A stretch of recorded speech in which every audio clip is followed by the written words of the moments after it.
Hi there, I'm Julie Tam, managing broker of LYN Realty. Thank you for joining me for Smarter Real Estate weekly on Wednesdays. I hope you have fared okay after Winter Storm Uri. We have certainly had our challenges both personally and with the company, and that's the topic of today's video. I wanted to share with you some photos of pretty major damage and some not as bad of the rental properties that we manage, including one that we personally own, just to show you the impact and how far reaching it has been. So of course, February 2021, this historic winter storm hits the Houston area. We've seen temperatures, just so cold and for such a prolonged period that unfortunately, even for people who wrapped their pipes and dripped water and had the heaters on and just did everything that they could think of, there were still flaws in terms of the insulation being not enough in certain areas of the attic, for example, in the walls and places where residents just couldn't really reach. And so this storm really tested us all. I can tell you personally, we lost power and water for 4 days at our home.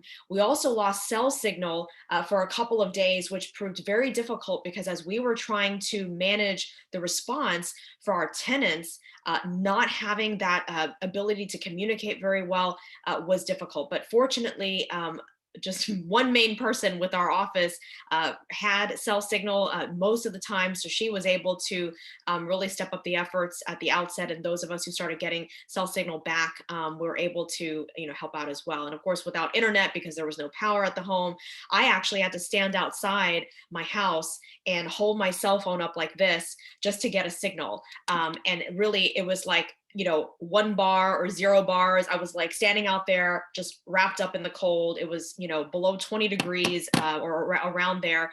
And, just to get a little bit of a signal. And I would send a message, it would say message send failure or something like that. And I would have to try to send it again and again. And just after several times, finally, I could get, a text message through and also receive some text messages, and emails were a challenge as well. So anyway, I wanted to go ahead and start my screen share here so you can see some photos from tenants of our properties. And I'm going to talk through not specifics about each property, but just the response and what we are having to do. So the first order of business, of course, is to repair the actual damaged pipe, right? So that they could get water back on at their homes. Because once the pipe bursts and water's gushing out, they have to find the main water shutoff valve, which is why it's so important to have that located ahead of time. And then of course, if there's any electrical issues due to like any sort of wiring that's getting wet or whatnot, and you wanna be able to shut off any breakers, then you also wanna make sure you know where that is. And so we're literally going through each property, and we have more than 55 damaged properties out of the 300 plus properties we manage. That is a huge percentage. It's more than 15% of the properties, which is a huge undertaking for us. It's actually about 16 to 18%. Anyway, so that's the first order of business. Fortunately, before the storm hit, a few days before, we did send out a mass email to all of our tenants, letting them know, in case you haven't heard on the news, this is what you need to do to prepare your homes. As I mentioned earlier, some of the things that they did, we taught them even how to winterize their sprinklers and the main water valve outside their house, if that applies to their property. And we manage a wide variety of properties: single family homes, condos, townhomes, duplexes, mid and high rise units within buildings. There are multi-stories. And so there's different challenges for each one in terms of where the main water shutoffs are. In some cases, pipes are in common, spaces in a building, for example. So tenants really couldn't do anything about that. And so it was just quite a disaster. But our efforts, have been very organized and from a logistical standpoint. And so by the time this video is airing, we pretty much will have all the pipes repaired, if not already. And we've had a team of different contractors going out in terms of doing the plumbing repairs. That's phase one. And then during all of this, with all these photos, we're able to notify our landlords so that they can start filing with their insurance companies claims for the ones that have bigger damage that meet the deductible, so that they can start getting coverage for that. And, probably insurance adjusters will have to go out to some of these properties. And so we'll have to arrange with tenants. So that's another logistical undertaking for us.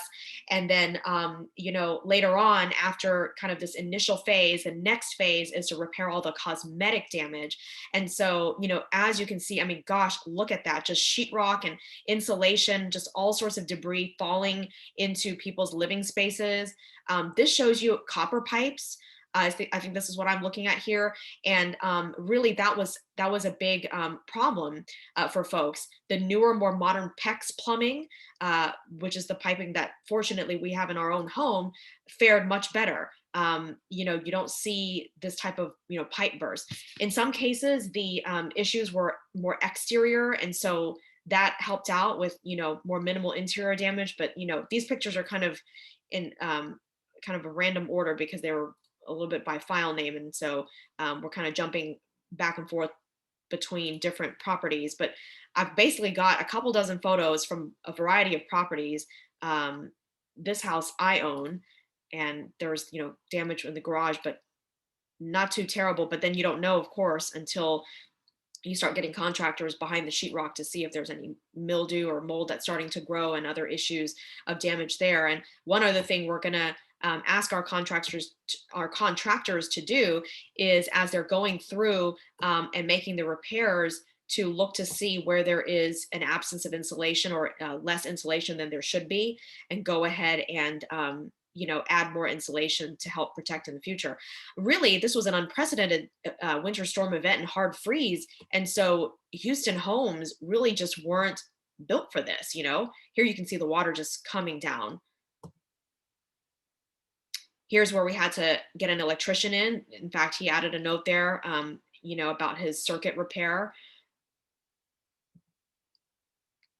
So, yes, we prepared for the worst, but really the worst became even worse than the worst that we expected, than the entire city, than all officials expected. And so that's why this was such an ordeal. And so that's the end of the pictures that I've prepared. We actually have quite a bit more pictures from tenants, and I'll just kind of scroll backwards so that you can take a look at some of them, even more. You can imagine just the mess, in some of these folks' homes. Fortunately, some of our tenants have been pretty understanding that we have so many properties. And so just getting plumbers and contractors scheduled to go out to each one. We've mapped them out geographically, where contractors are hitting several places that are in the same area of town, so that they're not wasting time zigzagging and driving across Houston, because Houston is a huge geographical area for those of you who've visited or know anything about our area, our region. And we manage throughout greater Houston. So it's into the suburbs and beyond, into other municipalities that are part of the greater Houston area, but they're their own cities, and even in different counties, not just Harris County, in Montgomery and Fort Bend County. And so, and Sugar Land, Katy, Conroe, Montgomery, just all these other little cities that surround Houston, Cypress, Tomball, you name it, we manage there, right? Richmond, and I'm just naming some random ones, Pearland. So this is, a huge mess, really. But we're fortunate that we didn't see any, deaths or anything worse, obviously, than what you're seeing in these photos among our tenants that we know of. But this just shows you the importance of making sure and paying attention and knowing, where you might need more insulation and things like that. And really, this is kind of, one of those things where you just don't know how bad it can be until it's just this bad, right? Because we've had other hard freezes and these things didn't happen. This was really unprecedented, really hard for anyone to truly prepare completely for, without just going overboard, right, with expenses. And so that's why, you have insurance for events like this. So anyway, this is kind of our road ahead. It's going to be taking, certainly months to be able to go through all of the properties and make all of the different repairs. I'm hoping it'll happen, faster than that. But as you've probably heard, we have a shortage of contractors and materials throughout the state of Texas, because there's such a huge demand due to this storm. And so, we are working with what we have, and our entire state is in the same boat, pretty much. So that's where we're at. If you have any questions, comments, feedback, or suggestions for any future smarter real estate videos, please let me know. Send me a message or a comment, and I hope you will like and follow on YouTube and Facebook, and keep watching Smarter Real Estate weekly on Wednesdays. And I'll be back to see you again soon. Hope you have a great week. Thanks so much.